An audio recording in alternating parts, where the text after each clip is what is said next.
The purpose of Cohen's hearing was to smear Trump.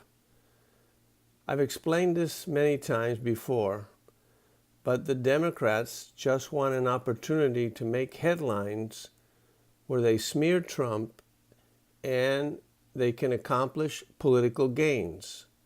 That's why we have Pelosi in the House, because the Mueller special counsel investigation had exactly the same purpose: to create headlines every week that can be used to smear Trump. It was never about actually getting any facts or criminal action by Trump. It's always been about smearing him. Now, of course, if they could find something, they would use it. But their first purpose, their primary purpose, was just to create headlines with the mainstream media backing them up and using whatever dirt they put out there against Trump to tarnish his image. And it worked. They elected a Democrat House of Representatives. So this is what you have to have clear when you see this hearing of Cohen, if you saw it.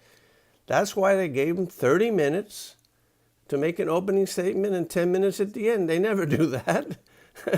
This is all geared for one simple purpose: to give Cohen to transmit Lanny Davis's analysis of how to smear Trump and help out the Democrats.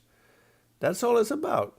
And so I've already explained this several times in several monologues.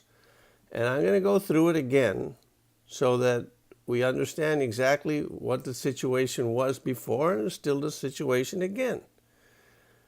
This situation where we have a mainstream media supporting the Democrats and creating headlines to smear opponent candidate, in this case their major opponent, Trump, is what Trump had to defeat. I explained last year what he had to do.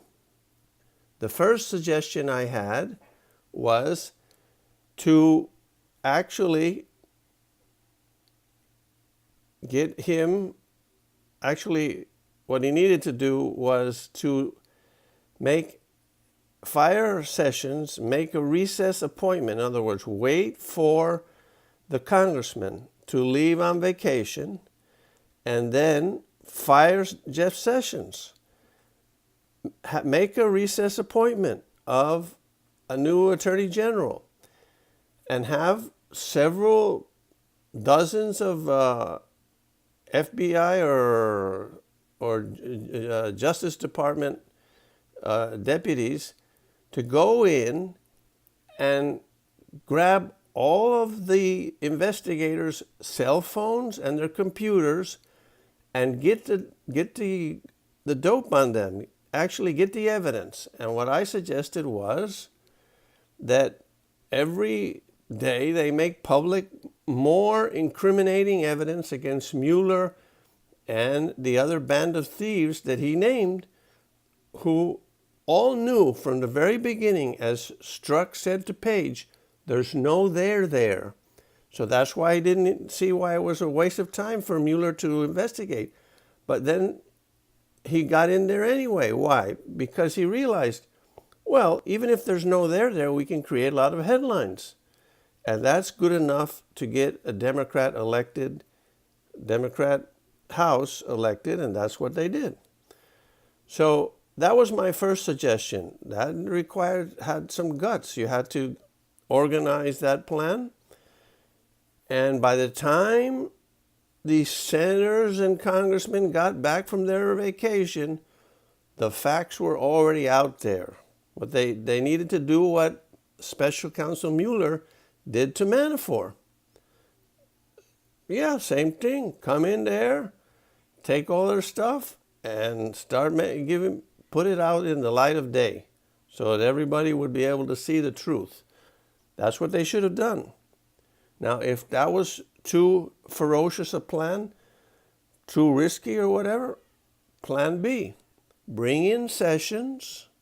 Actually, you could have just asked Sessions to resign, but if he didn't, then fire him. That's plan A. Plan B would have been simply to bring in Sessions and not order him to do anything, just ask him some questions that would wake him up.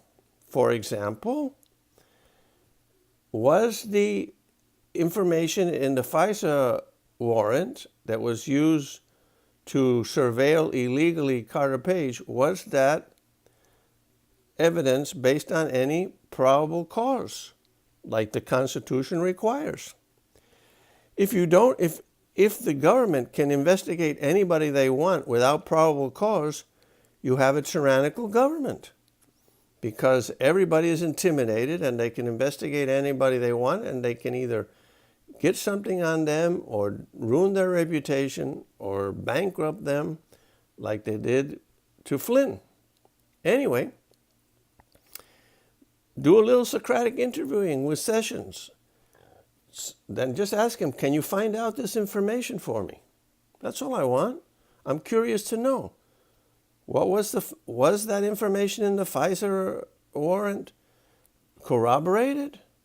Or did they use uncorroborated information and submit it to the FISA court as if it had been corroborated? Did they indicate to the FISA court that this report was created by Hillary Clinton donations, and the Democrats they hired a English spy to go and get dirt from Russia?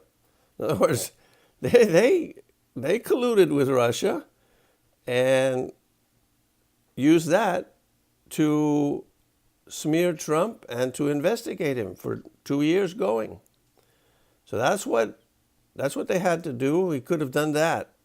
Could have at least asked Sessions to investigate this or that, to wake him up so he could become aware of what the situation was.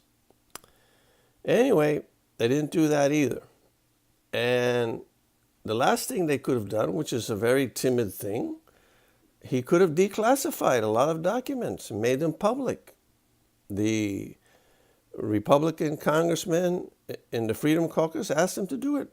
He didn't do it. Just very timid, getting very bad advice. Now, why was he getting bad advice? Well, he didn't have a political guy in there that he promised to give a job to, Newt Gingrich. Newt Gingrich and Chris Christie, they backed him up in the beginning of the campaign when he needed help. And then when it came to pay them back for their loyalty and help, Trump was nowhere to be found. Big mistake. Big mistake. If he had named Chris Christie as Attorney General, he would have had none of these problems. Instead, he just named Sessions, who was a political career guy and kind of on his way out. I don't know if he's all there, but apparently he was asleep on the switch, and he's getting old or something. I don't know what it was. So I didn't do any of these things. Look, Trump needed to take a page out of John F. Kennedy's book. He didn't understand. This is what Newt Gingrich would have explained to him. He didn't understand who you got to put in as Attorney General. Who did John F. Kennedy put in? His brother, his actual brother. Now, Trump's brother died, so he can't do that. But somebody that will have your back. Who did Obama put in? Well, his bro. In other words, another black guy that thought exactly like him, and he could count on that guy protecting his back. So that's who you had to have as Attorney General. Trump was a neophyte. He didn't know where he was going into. He didn't know that politics is a blood sport. They are trying to put him in jail. And he had to do the same thing. He said, lock her up, but then he didn't. Then he didn't try. Then he didn't do what was necessary. He needed to put the people that violated the law to further Hillary Clinton's career in jail. That's where they had to be. That's called justice. And if he had been more committed to justice, he would not have to be dealing with Pelosi now. That's what you get for making the mistakes. Now you have to deal with Pelosi and the committees and the investigations and a Cohen hearing. All set up to smear Trump.